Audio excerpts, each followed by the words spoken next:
Malakas na palakpak nga po para sa ating Panginoon. Amen.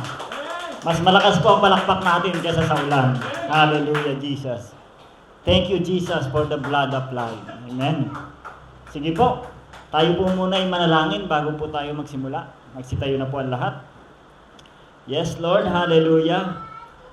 Ama naming banal, minsan pa sa umagang ito kami po ay nandito sa iyong harapan upang kami ay patuloy na sa iyo ay magpuri, magpasalamat sa bawat sandali ng buhay namin, Panginoon. Ikaw ay mabuti, ikaw ay tapat. Sa bawat salita mo, Panginoon, na natutupad sa aming buhay, salamat po ng marami. Ganon din po, Panginoon, sa iyong tinapos na gawa sa krus ng Kalbaryo. Kaya kami nandito, Panginoon, dahil tagumpay ka.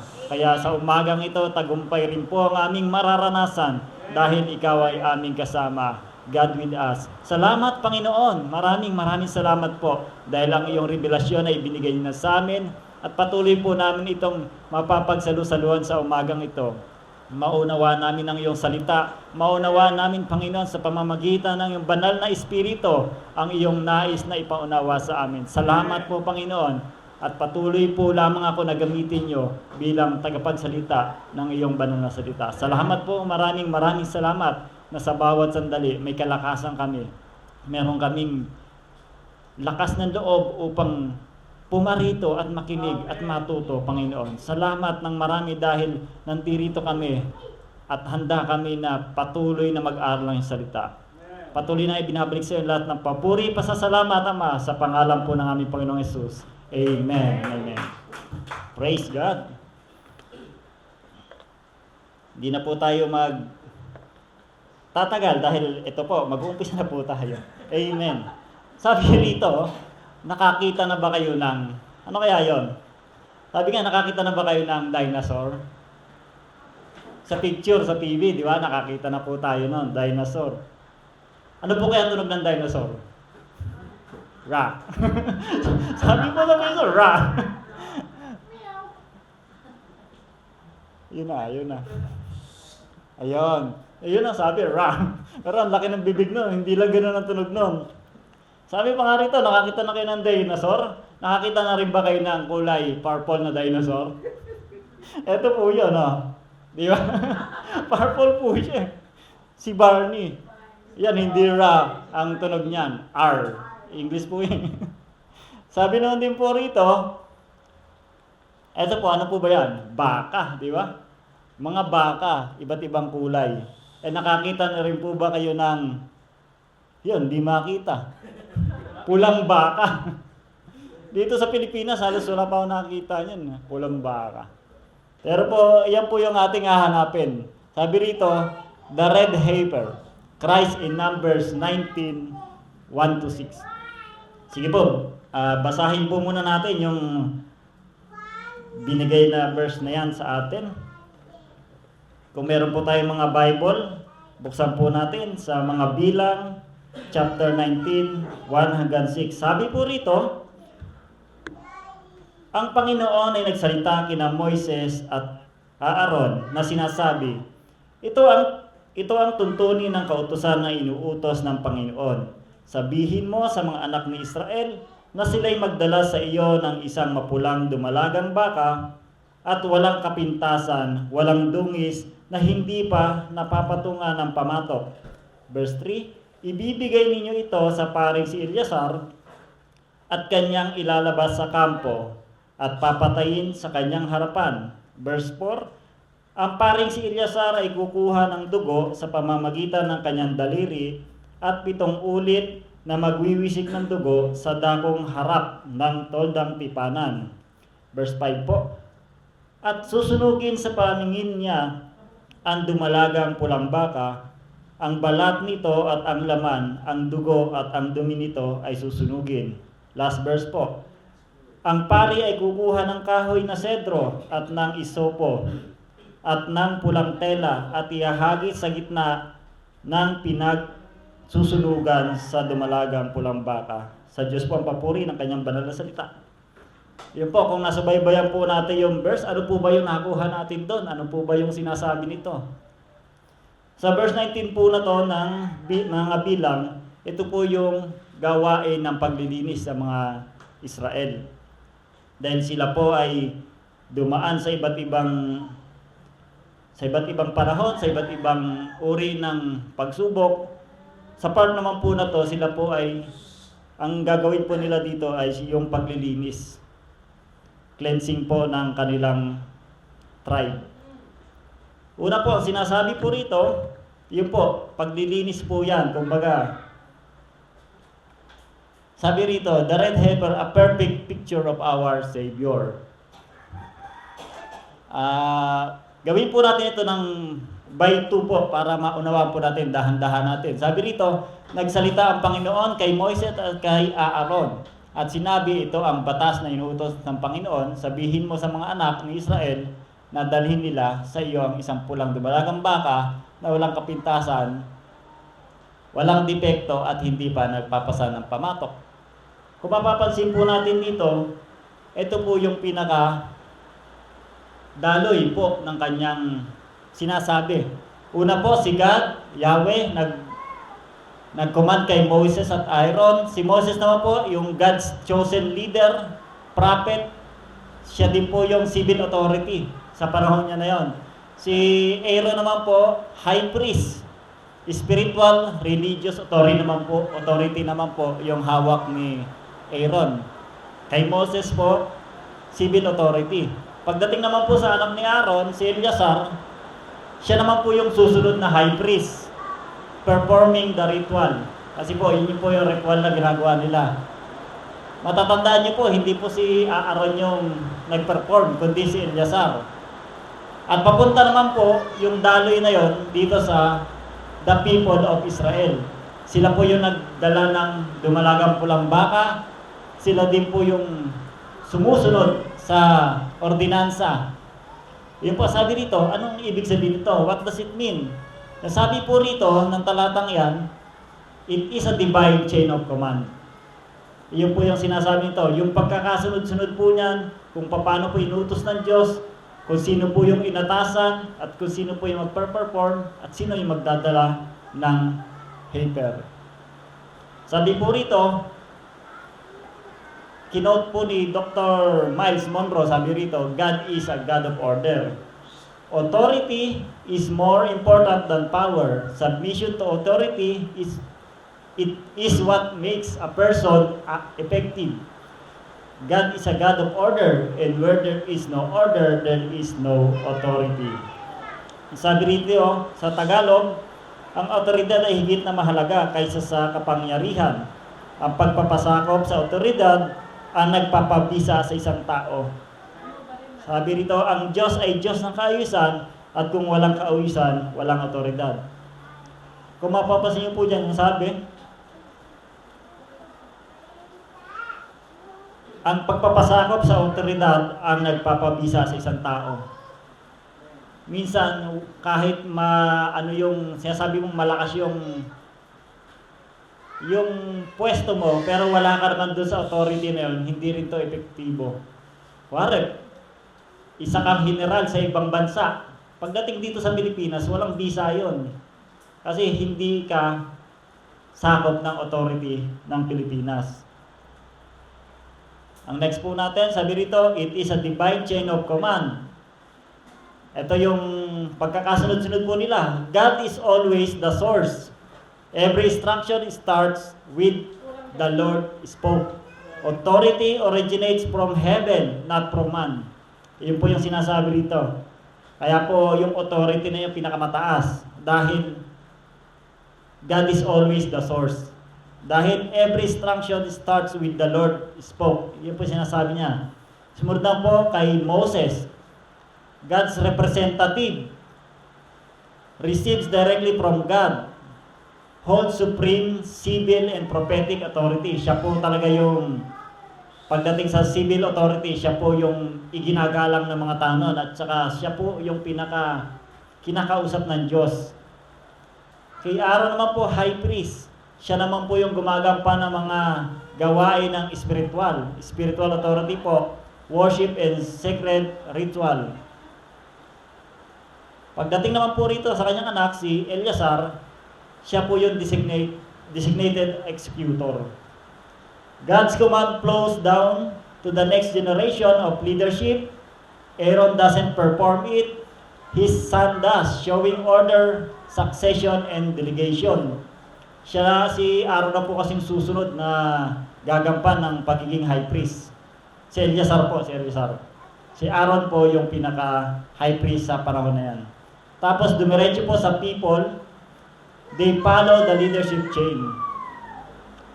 Ito pa, bakit yan mahalaga? Authority is ordered, not optional. Hindi lang po, sinasabi po rito ng 1 Corinthians 14:40, subalit gawin ang lahat ng mga bagay ng nararapat at may kaayusan. Kasi po ang Diyos talaga gusto niya yung may kaayusan. Hindi po siya basta-basta nag-uutos lang ng walang kaayusan. Dahil nandun po ang katagumpayan basta maayos po ang bawat ginagawa. Sabi rito, no bypassing the chain. God spoke to Moses, to Aaron, to Eleazar, to the people. Dual leadership in unity. Dalawa po sila ni Moses at saka ni Aaron. Sabay po silang inuutosan o sabay silang nakakausap nila ang Diyos, pero kapwa nakikinig sa Diyos at kumikilos ng magkasama. Hindi po sila nagkokontrahan. Dahil alam po nila kung saan sila nakapwesto, alam po nila yung kanilang dapat gawin. Why this matters? Succession and delegation. Yan po yung pagpapatuloy ng tungkulin at pagtalaga sa kay Eleazar. Hindi ang pinakapunong saserdote mismo ang gumagawa ng lahat, si Eleazar ang gumanap sa gawain. Kung mapapansin niyo po dun sa verse, di ba? Dalhin niyo kay Eleazar, sa paring si Eleazar, yung verse 4 po na yun. Every link matters. Hindi po pala walang halaga yung bawat isa doon. Bawat isa sa kanila, maging people of Israel ka man, maging si Eleazar ka man, lalo na kay Moses at kay Aaron. Sabi rito, kapag ang kahit sino sa pagkakasunod-sunod na ito ay sumuway, napuputol ang daloy ng paglilinis, ang bayan ay nananatiling marumi. Kaya pala kailangan talagang yung pagkakasunod-sunod. Sabi rito, your position in God's order matters. No one is too high or too low. Yun po yung sinasabi na importante ang bawat isa doon. Lalo na po yung pulang baka. Meron pong pangyayari sa Bible na tumutugma po rito. Ito kasi chapter 19, sa verse 12 po, kung mapapansin niyo po ron, yung sina Moses, Aaron at Miriam. Ito po sinasabi ron. Sabi rito, pinakasummary lang po to nung talata na yon. Sabi, itinalaga ng Diyos si Moses bilang pinuno sa buong Israel, ang pinakamataas na otoridad na piniling magsalita para sa Diyos at gumabay sa bayan. Sa ilalim niya ay ang kanyang kapatid na si Aaron, punong pari at kapatid naman na si Miriam, yung babae niyang kapatid. Kung mababasa niyo po yun, kung may Bible po kayo, chapter 12 po ng mga bilang. At kapatid na babae na si Miriam, pati na rin ang mga matatanda at ang buong pamayanan.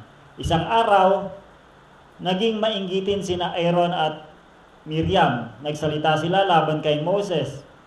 Walang paggalang at nagreklamo. Ang Diyos ba ay, sabi rito, ang Diyos ba ay kay Moses lamang nakikipag-usap? Sabi gano'n lang, nainggit sila sa authority ni Moses. Bakit hindi rin tayo ang mamuno?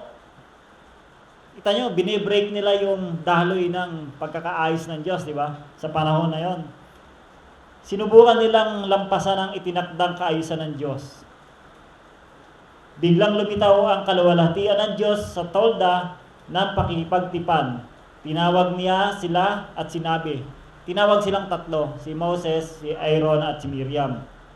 Sabi rito, nakikipag-usap ako sa mga propeta sa pamamagitan ng mga pangitain at panaginip. Ngunit sa aking lingkod na si Moises, ang aking piniling pinuno, nakikipag-usap ako ng mukha sa mukha, malinaw at hindi sa mga palaisipan. Yun po yung nangyari noong panahon na yon, bago mag chapter 19.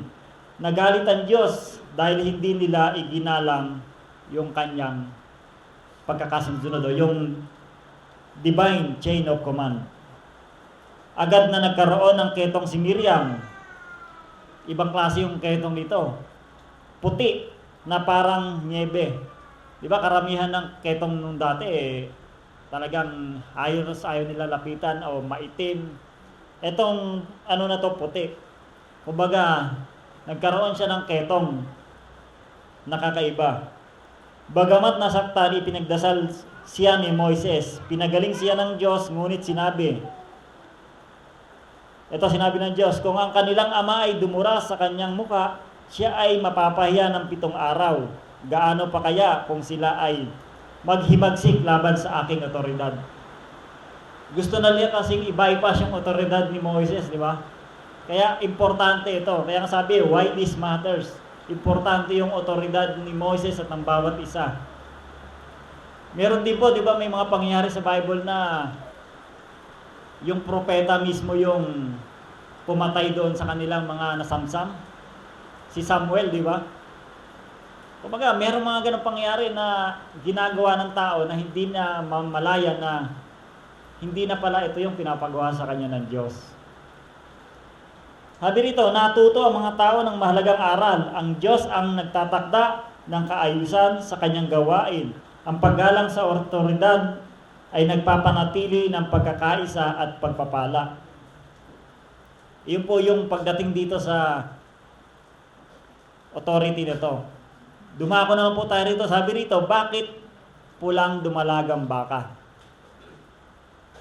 Kayo po, di ba? Sabi rito, bakit pulang dumalagang baka? Sa kila Abraham, nakita nila is yung tupa. Sa panahon ni Juan, sinasabi rito, the Lamb of God. Eto, bakit pulang dumalagang baka? Anong kayang gawin ng babae na hindi kayang ng lalaki? May ideya po kayo? Ang sabi po rito, yung bakit pulang dumalagang baka? Kasi yung pulang dumalagang baka o yung babaeng baka ay nagdadala po yun ng buhay. Nagdadala po. Yung lalaki, hindi po nagdadalang... yung babae lamang po ang pangkaraniwan na nanganganak. Pag nakakita po kayo ng babae na parang babae, tsurang babae, katawan ng babae, pero hindi po kayo manganak, hindi po babae yun. Binabae po yun. Yun po. Yun po sabi rito. Brings life. Yun ang ginagawa po ng babae. Nagdadala po ng buhay na katulad po ni Jesus. Jesus brings life to us. Sabi po rito, ito po, the red heifer. Ano po ba itong the red heifer na to? Yung pulang dumalagang baka. Nakikita naman po, no? Sabi rito, ito po yung Hebrew word ng the red heifer, isang adoma at saka para. Yung adoma po, transliteration po nito is Adam. Origin po nito is Adam, man. Kung nagkakaroon na po kayo ng ideya, si Adam, originate po ay galing kay Adam, na ang ibig sabihin ay man. Sa para naman po is feminine. Kumbaga, ito yung babae o yung dumalaga. Gives life, tsaka nanganak, gives birth. Pag pinagsama po yan, aduma fara or fara aduma. Iyon po yung pinaka niya. Strong's 122 at saka 6510 kung isi-search nyo po siya. Red heifer, aduma para. Pagdating naman po rito, ito po yung verse 2 ng 19. Sabi rito, ito po yung pinaka-symbolic niya. This is the ordinance of the law which the Lord has commanded, saying, tell the children of Israel to bring you a red heifer. Ano po ibig sabihin ng red heifer? Adom para. Pinakasasabi niya po rito, bring a man. Sabi rito, di ba? Commanded. Tell the children of Israel to bring you a red heifer. Inuutos po ng Diyos na magdala ng adoma para. Bring a man. Siya po yung pinaka-representative. Tapos, na nagbibigay ng buhay. Tapos, kung itutuloy nyo po yung verse, ito po yung mga pula at saka yung naka-highlight. Ito po yung bracket na ginawa ko lang po.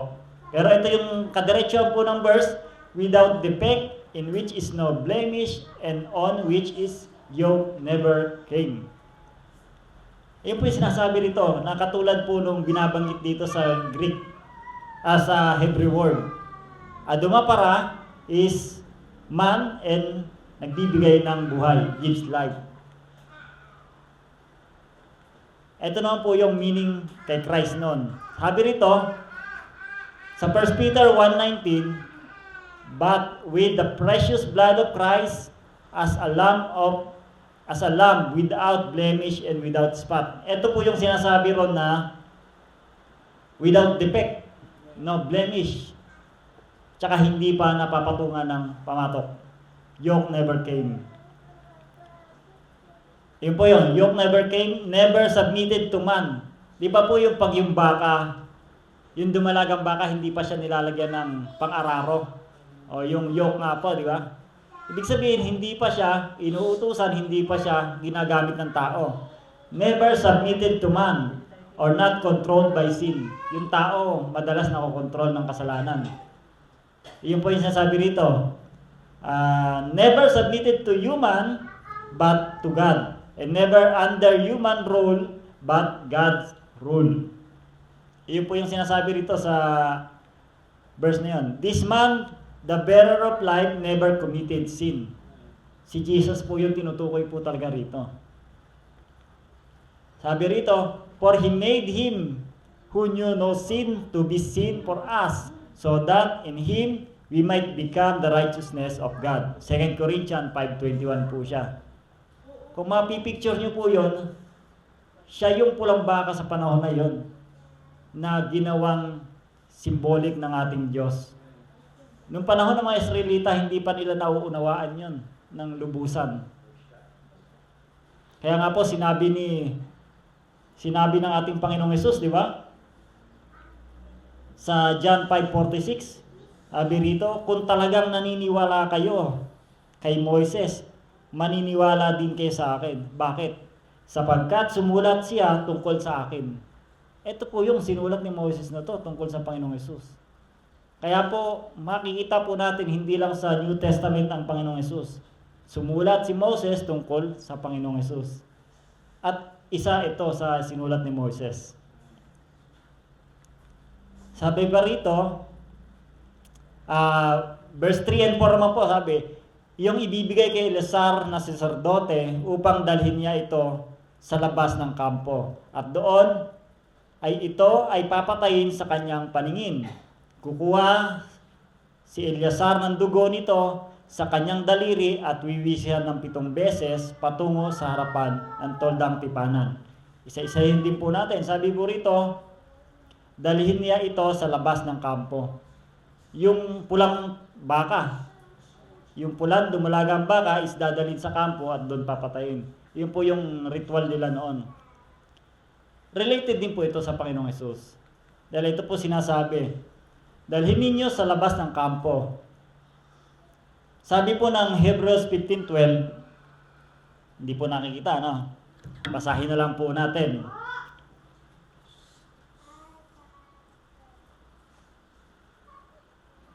Sabi rito, Jesus suffered outside the gate so that He might sanctify the people by His own blood.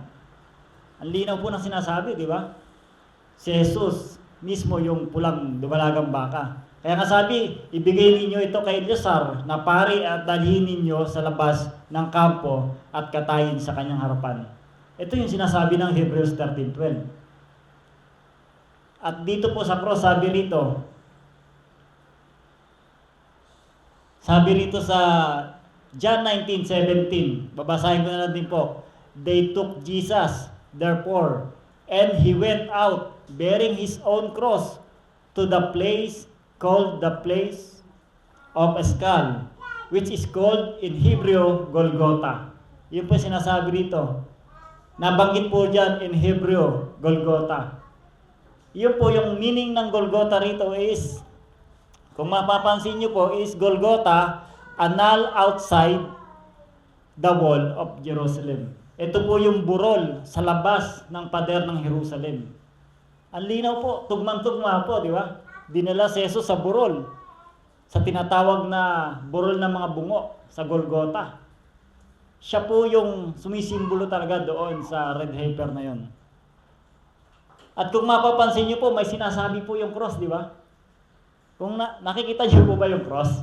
I-zoom lang po natin, zoom natin. May sinasabi po yung cross dyan. Sabi po rito, I did this for you. Iyon po yung sinasabi niya, na habang siya ay sumisimbolo sa pulang dumalagang baka, ginawa niya po ito para sa iyo. At ang nakaka-amaze po ron, hindi lang po niya hinuhulaan, alam niya po ang bawat pangalan kung kanina niya po ito ginagawa. Sabi ito, ginagawa niya ito para kay Daisy. Ginagawa niya ito para kay Gina. Ginawa niya ito para sa ating lahat ng mga taga-Shikaina. At sa lahat ng mga sumasampalataya sa Kanya. Kaya nga po sinasabi ng kanta, thank you Jesus for the blood of life. Talagang makakapagpasalamat talaga tayo sa Kanya. Sabi nga rito, di ba? Sabi nung kanta rin, siya yung kumuha ng ating mga kasalanan. Sabi pa rito, God's order, the perfect sacrifice and full redemption. His flesh, blood, and sacrifice, God's complete plan of cleansing. Kumpletong paglilinis po yun. Nandun po lang po tayo sa verse 3 and 4. Kaya po yung picture na yan, isa po yan na matatanda natin habang panahon. Hindi po niya yung ginawa para sa kanyang sarili. Dahil ang Panginoong Jesus ay walang kasalanan. Wala po siyang ginawang kasalanan. Sinasabi rin po ng Bible, sinabi rin po ni Pilato noong panahon na yun. Naghugas nga siya ng kamay para hindi siya pagbayarin sa kanilang desisyon na yon. Siya yung judge noong panahon na yon. Hindi lamang po siya nakapula ng judge po siya noong panahon na yon. Ngayon yung mga judge natin, mga nakapula, nasa aircon pa, di ba? Pero hindi po naghuhugas ng kamay. Sige po, tuloy po tayo. Sabi rito sa Numbers 19 verse 4 to 6, maiksi lamang po itong na to. Pero malaman po. Sabi rito, kukuha si Eleazar ng dugo nito gamit ang kanyang daliri at wiwisikan ito ng 7 beses. Patungo sa harap ng toldang tipanan, pagkatapos susunugin ng baka sa kanyang paningin ang balat nito, ang laman nito, ang dugo nito at ang dumi loob. Yung mga naka-highlight po na red na yan, ito po yung tatanda natin. Lahat ay susunugin at kukuha ang saserdote ng kahoy na sedro, isopo at pulang sinulid at ihagi sa gitna na nasusunog na baka. Kung mapapansin niyo po dyan, ang gumagampang po niya ni si Eleazar. Kasi siya na po yung nakatalaga doon na successor po ni Aaron. Siya na po yung susunod. Ginagabayan lang po siya ni Aaron ng panahon na yon. Isa-isang po natin ito. Sabi rito, ito po yung result at yung process and result.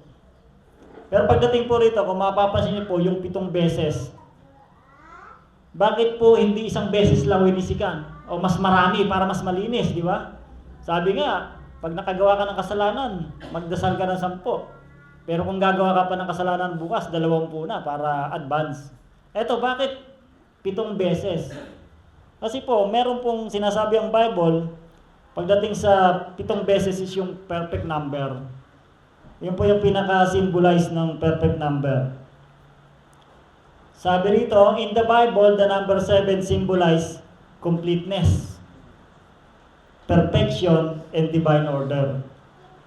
Kung mapapansin niyo po, yung sa Sabat, di ba? The Sabbath year, every 7th year, the land of Israel was left to rest and recover. Nung panahon pala na yon, kailangan ipahinga muna yung lupa, hindi muna tataniman. Pagdating ng 7 taon, tsaka lang siya, ipapahinga na po siya pagdating ng 7 taon.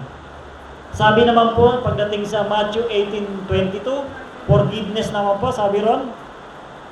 Jesus told Peter to forgive someone 70 times 7. Yan po yung sinasabi pagdating sa kapatawaran, completeness ng kapatawaran. Hindi lamang 7 beses, kundi 7 beses. Kumbaga, 70 times 7. Ano po sinasabi nun? Pagka ganun karami, unlimited forgiveness po, sinasabi nun. Kumbaga, kung ang iyong kapatid ay nagkasala, sa loob ng isang araw, sabi nun, patawarin mo siya ng 70 times 7. Complete forgiveness po, ibig sabihin, number 7. Meron naman po yung sa the wall of Jericho, di ba? Joshua army marched around the city of 7 days, for 7 days. And on the 7th day, they marched around it 7 times before the walls fell. Migot po sila ng 7 beses doon. Sa ika-7 araw, tsaka bumagsak po. Kaya malaki po yung symbolic ng 7. Iyon po yung sinasabi nito. Sisena po natin. Yung skin. Sabi ro, di ba, pati yung balat, susunugin. Yung skin po, sumisimbolo po sa ating outer covering. Yung pinakabalat. Natural po yun, ang sinasabi. Kung ano po yung nakikita sa atin. Di ba? Ano po ba nakikita sa isang tao? Iyon po yung sinusimbolo. Susunugin din po ito. Kumbaga, hinakita sa atin is magandang lalaki, magandang babae. Susunugin din po ito. Sinasabi rin po rito, kinuha ng Panginoong Diyos yung ating katauhan. Yung, kumbaga, nagbalat siya ng balat ng tao. Kasi galing siya sa langit na buwaba, naging tao. At ito rin po yung sinisimbolize po nun. Outer covering, visible light. Yung nakikita po natin, hindi po natin kasi pwedeng ipagyabang yung ating visible light. Yung narating mo, yung ginagawa natin sa buhay, reputation, at saka public identity. Congressman ka ba? Diba? Kapitan ka ba? Ang ipagmamalaki lang natin is yung ginawa ng ating Panginoong Hesus. Ang usapin po nito is cleansing. Hindi po nalilinis ng ating visible life, yung ating pagkatao, yung ating espiritu. Maging yung ating kagandahan lalaki at kagandahan babae. Hindi po nito nagiging malinis yung ating kaluluwa. Kasi po, ito po yung proseso ng paglilinis ng panahon na yun. Meron po ba ng panahon na yun is mga matitipuno? Meron po. Pero marurumi sila. Meron din pong magagandang babae ng panahon na yun. Marurumi din po sila. Kaya lahat po yan, outer covering, visible life, reputation, public identity, susunugin po lahat. Pagdating naman po rito sa flesh, sinasabi po rito is yung flesh, the body. Substance is strength, human nature. Yung ating sangkap, ano ba yung sangkap natin? Yung ating kakayahan, di ba? Meron pong mga pinagmamalaki ng iba, yung mga tinapos nila, edukasyon, lahat po yan, maging yung kalakasan. May mga tao na nakadepende po sa kalakasan. Ano po sinasabi rito? Susunugin din yan. Ang ating kalakasan ay ang ating Panginoon. Human nature. Ano ba yung human nature natin? Alam natin na ang ating human nature ay sinner tayo. Susunugin din po yan. Ang ating Panginoong Hesus, ang ating representative, kinuha niya lahat yan. At sinunog ng panahon na yon. Pagdating naman po sa blood, pati yung dugo ng dumalagang baka. Sabi rito, yung dugo ng dumalagang baka, winisik. At doon po, accepted atonement, consumed as a substitute. May buhay po sa dugo. Katulad ng sinasabi ng Leviticus, di ba? Nasa dugo ang buhay. Ito na po yung dung.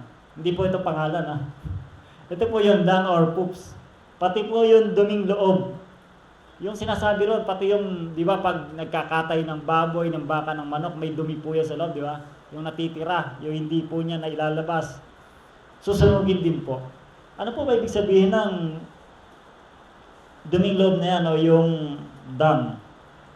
Ito yung pinakalihim na kahihiyan. Sumisimbolo po yan doon.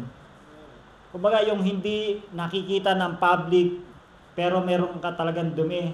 May yung hindi nakikita sa iyong balat. Lahat po yan alam po ng Diyos kasi Hindi lang po nililinis ng Diyos ang ating panlabas, pati yung panloob. Kaya nga po, yung ating spiritual ay una na pong nilinis, naligtas na po. Sumusunod po yung kaluluwa at yung ating katawan. Lahat po yan, burn publicly. Susunugin po lahat.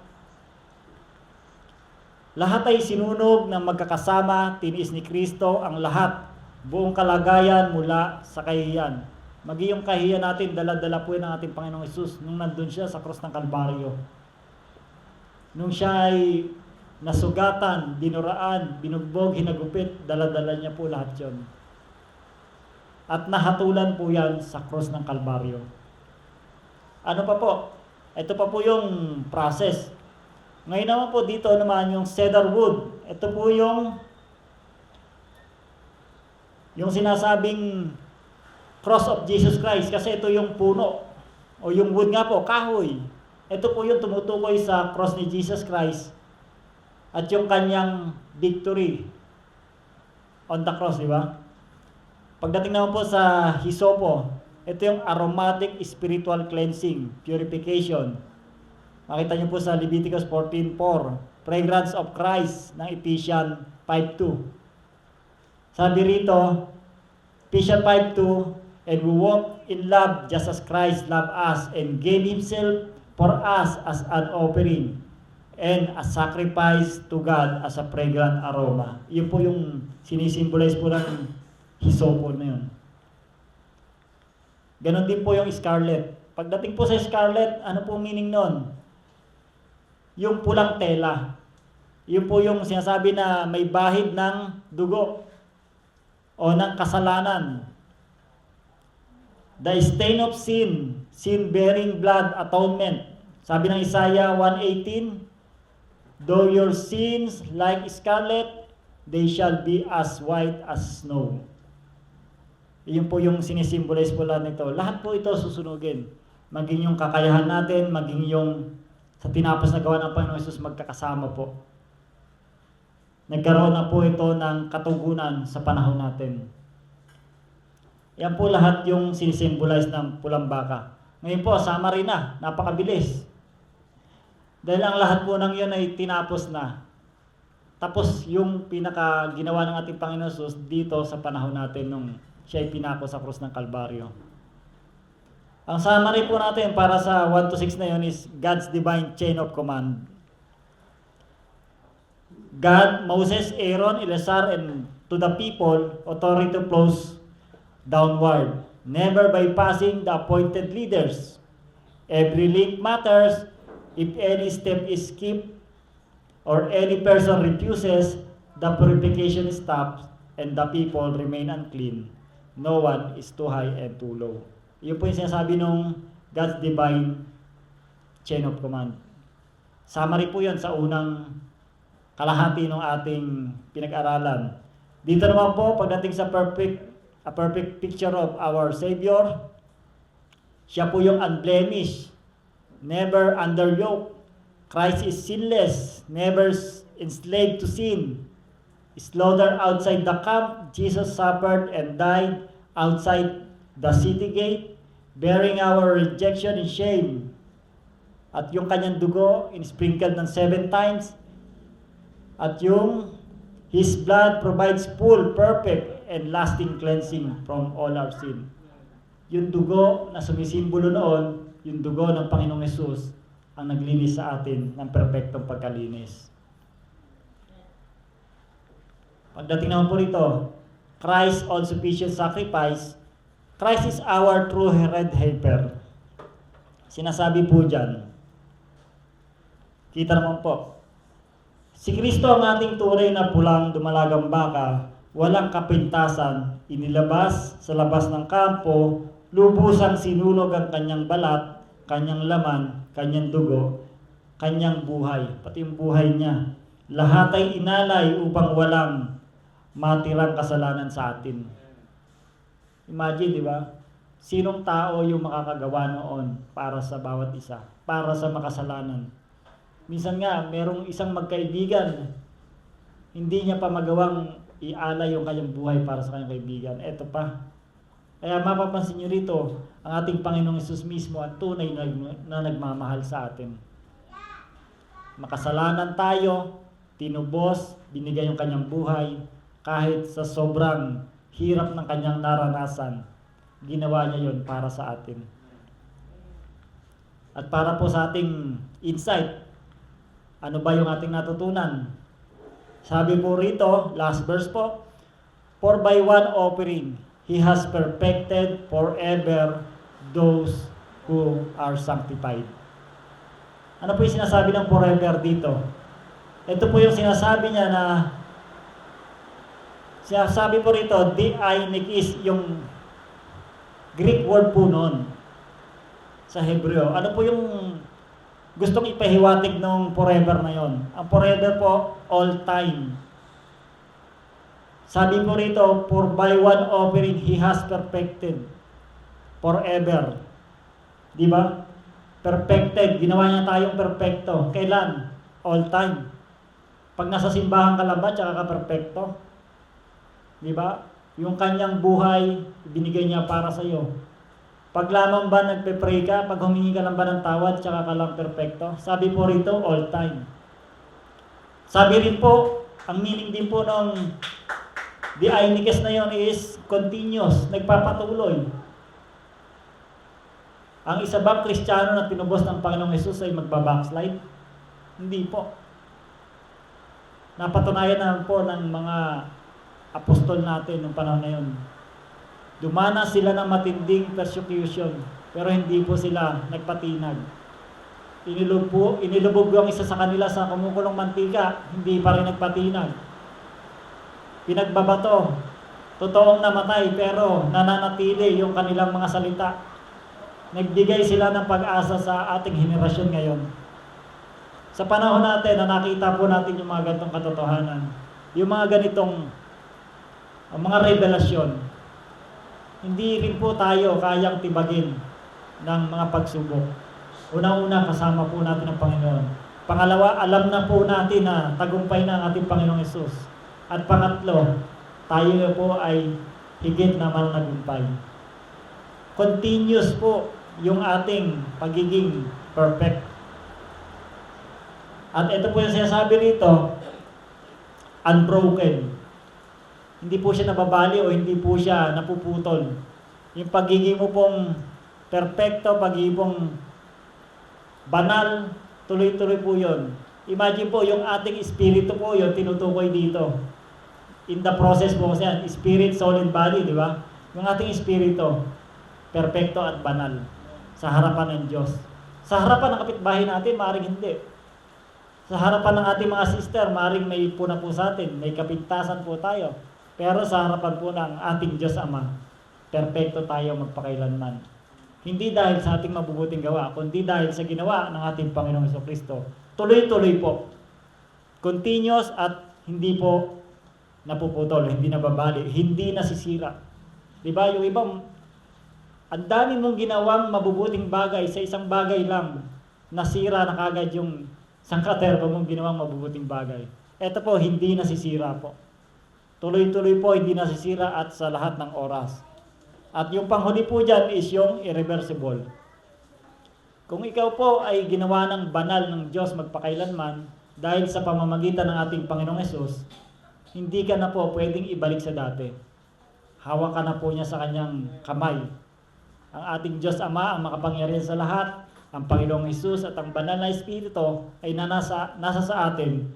Kaya kahit anong ginawa natin, dahil sabi nga po, walang anumang bagay makakapaghiwalay sa atin sa Panginoong Hesus. Kung yung nga pong ginawa ni Adan na nakita yung makasalanan, hindi po natin magagawa ang ating sarili na mabuti. Imagine po, si Adan lang yon. Pero ito, ang ating Panginoong Hesus, ginawa tayong banal magpakailanman. Hindi na po ito may reverse. Sabi nga, kung ikaw ay naging anak ng Diyos, hindi ka na magiging anak ni Satan. Katulad nung sinasabi ng anak, hindi mo na siya pwedeng ibalik sa kanyang sinapupunan. Ganon po kabigat yung mensahe ng Hebrews 10:14 na to. Tayo ay ginawang banal magpakailanman. Kaya po, ang bawat isa na nandito ay tayo po ay talaga makakapagsaya. Tayo po ay makapagpasalamat sa Kanya dahil alam po natin na ginawa tayong banal magpakailanman. Amen po? Sige po, tayo po ay manalangin. Praise God.